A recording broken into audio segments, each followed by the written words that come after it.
राखी सावंत की दोस्त राशि मोरे का एक वीडियो सामने आता है सोशल मीडिया पर, जिसमें ये कहा जाता है कि एमएनएस नेता के बेटे ने उनकी कार को टक्कर मार दी है। बाकी सारी रिपोर्ट्स आपने देखी है कि कैसे जो मामला है गरमाया और उसके बाद तमाम जो आरोप हैं वो सामने आए।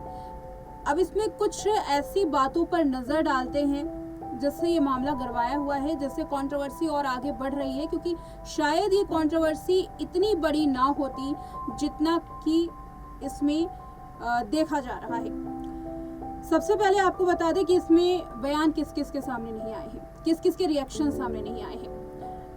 राखी सावंत जो कई बार इस पर कहती हैं, राशि मोरे को लेकर के कई बार उन्होंने बयान दिया है। कई लेटेस्ट अपडेट जो कुछ भी आती है उनको लगता है बॉलीवुड पर उन्हें बोलना चाहिए, अभी तक बयान सामने नहीं आया। दोस्त के साथ इतनी बड़ी जो घटना है वो हुई, लेकिन इसमें राशि को लेकर के राखी सावंत फिलहाल चुप है। देखना यह है कि राखी सावंत का क्या रिएक्शन सामने आता है, क्या ये दो सहेलियां कभी एक होंगी। आगे बढ़ते हैं। अब बात करते हैं कि जो मेन आरोपी है इसमें राहिल शेख ने पुलिस के सामने ये कबूला है कि ये टक्कर मेरी कार से हुई और मैं इसके लिए अफसोस जताता हूँ, लेकिन जिस पिता के नाम पर ये टक्कर की गई और अभद्रता दिखाई गई, जावेद शेख, उनका कोई भी रिएक्शन इस पे सामने नहीं आया है। इंतजार रहेगा कि जावेद शेख इस पर क्या कहते हैं। एमएनएस पार्टी की ओर से प्रतिक्रिया सामने आई है। एमएनएस का कहना है कि जावेद शेख से हम नाता रखते हैं, लेकिन उनके बेटे से कोई भी नाता नहीं है। पूरे खुले तौर पर एमएनएस ने इस पूरे वाकये से खुद को दरकिनार करने की कोशिश की है। अब सवाल ये उठता है कि एमएनएस ने इस पूरे विवाद से खुद को दरकिनार कर लिया, ये भी कह दिया कि आरोपी को सख्त से सख्त सजा मिलनी चाहिए। तो आखिर एमएनएस वर्सेस राशि मोरे कैसे नजर आ रही हैं और कैसे इसमें महिला सुरक्षा या महिला सम्मान का मुद्दा नहीं सामने आ रहा, बल्कि मराठी वर्सेस हिंदी का मामला सामने आ रहा है। ये घटना होने के बाद इसका जिक्र नहीं किया गया ज्यादा कि राशि मोरे के साथ बदतमीजी की गई। जिक्र इस बात का था कि राशि मोरे को धमकियां मिल रही हैं क्योंकि हिंदी बेल्ट का उन्होंने समर्थन किया था। बीते कुछ वक्त से महाराष्ट्र में हिंदी वर्सेस मराठी को लेकर के ये लड़ाई चल रही है कि महाराष्ट्र में आपको रहना है तो मराठी आपको आनी चाहिए। इस बारे में राशि मोरे ने हाल में ही एक वीडियो सोशल मीडिया पर डाली थी। वीडियो में ये कहा गया था कि आप किसी पर मराठी थोप नहीं सकते। अगर कोई मराठी जिसको नहीं बोलने आता, आप उसको हिंदी बोलने दीजिए। हिंदी बेल्ट का सम्मान करने के बारे में जब ये बात कही तो एमएनएस के कुछ जो कार्यकर्ता थे वो राशि पर भड़क उठे और पुलिस स्टेशन में हंगामा कर दिया। राशि ने पुलिस स्टेशन में उन लोगों से माफी मांगी कि महाराष्ट्रियन लैंग्वेज के बारे में वो कुछ भी गलत नहीं कहना चाहती थी, लेकिन वो चाहती थी कि हिंदी बेल्ट वालों का सम्मान हो। बस इतनी सी बात थी।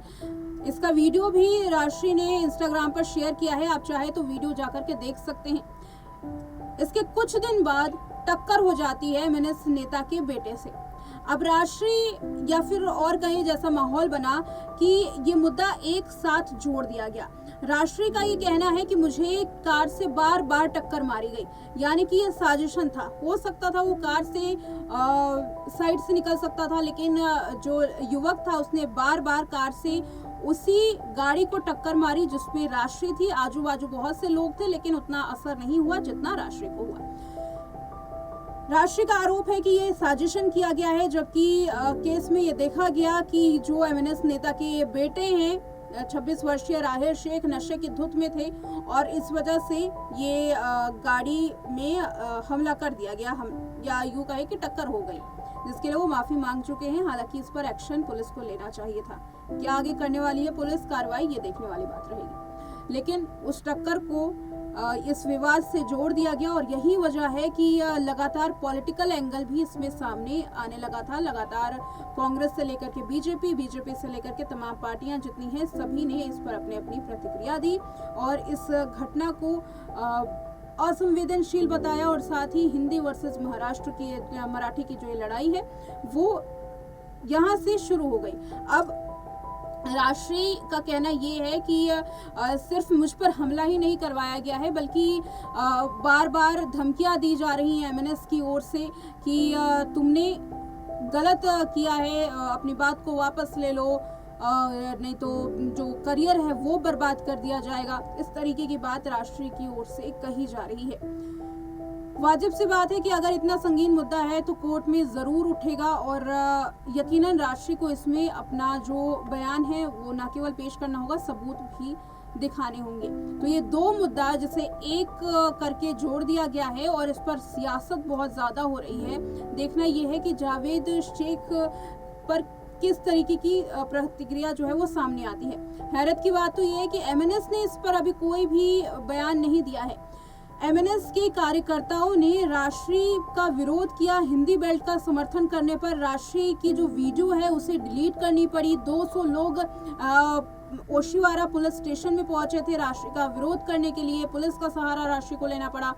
ये तमाम बातें निकलकर सामने आ रही है, बकायदा इसकी वीडियो भी है, लेकिन एमएनएस की ओर से इस पर ना कोई प्रतिक्रिया सामने आई है और ना ही कोई एक्शन उन कार्यकर्ताओं के खिलाफ लिया गया है जिन्होंने राष्ट्रीय को परेशान किया था। लड़ाई यहाँ पर अब महिला सम्मान की नहीं बल्कि मराठी वर्सेस हिंदी की बन गई है, जिसमें राष्ट्रीय अच्छी खासी फंस गई हैं।